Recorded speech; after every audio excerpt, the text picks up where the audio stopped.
Emerging in the 4 quadrants of VulcanVerse are the raid bosses. Colossal titans of immense power, possibly angered by mortals foraging and building on their land. It's time to unleash your Vulcanite's potential and forge alliances to vanquish these epic foes.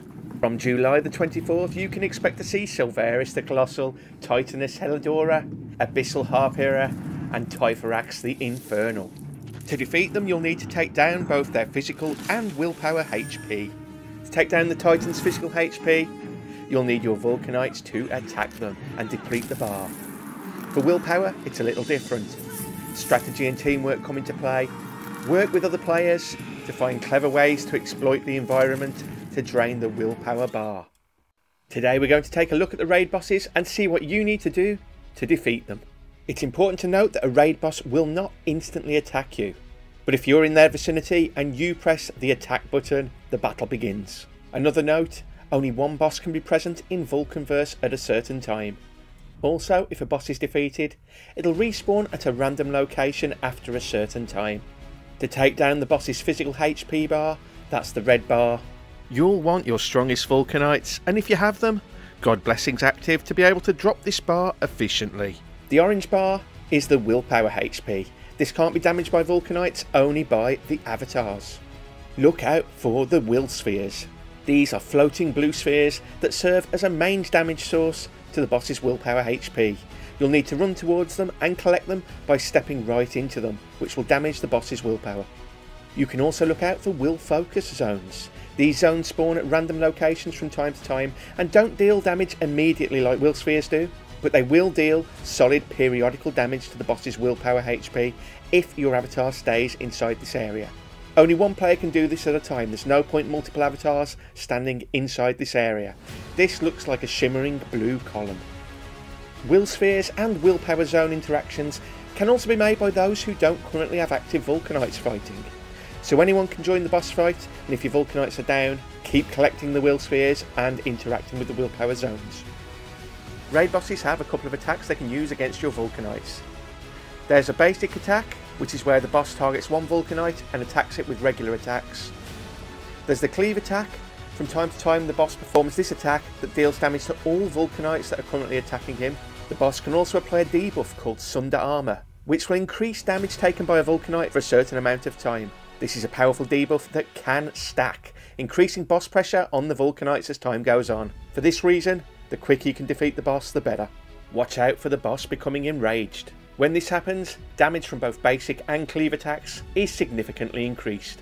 And what about your avatar? Yes, the boss won't leave them alone either.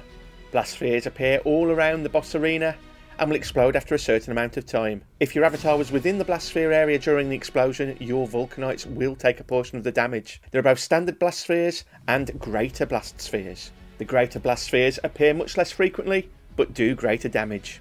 Players should also look out for burning grounds. Time spent standing on this damaged ground will deal medium periodical damage to the player's Vulcanites, so it's best to avoid them. During the battle, try to keep note of your own Vulcanite's HP, shown in the combat UI. Boss battles sound tough, don't they? But never fear, the gods are here to help you. Look out for healing veils.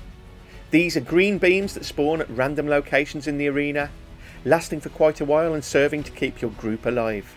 If your avatar enters the healing veil and you have at least one Vulcanite alive, you'll provide periodical healing to all of the Vulcanites that are fighting the boss except your own, and those of other avatars also using healing veils. Healing is increased for each player standing inside a veil, so group together to overcome boss pressure. If you do dedicate yourself to healing, be cautious about blast spheres and other threats to your Vulcanites, as you won't be able to heal yourself. Also, you should be prepared to step out from healing veils for a rotation to restore your Vulcanite's HP. If your Vulcanites are defeated by the boss, you can use the rest action to revive them and throw them back into combat by pressing the combat action button again, so you've got a chance to come back. The fight against the raid boss continues as long as there is at least one Vulcanite fighting the boss. If all Vulcanites were defeated, the boss will return to his initial position and will restore all of his physical and willpower HP, meaning the fight will need to start again from the beginning. To defeat the boss, take all of the physical and willpower HP down to 0, and all players participating in the takedown will receive a reward. Rewards are based on your personal performance during combat, Take into account how much damage you dealt to the boss's physical and willpower HP compared to other players.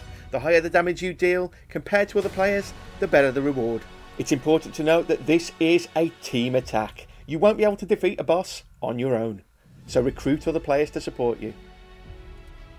That's all for now. Join the conversation at discord.gg/Vulcan-Forged, where you can chat with other players and plan your next raid boss takedown.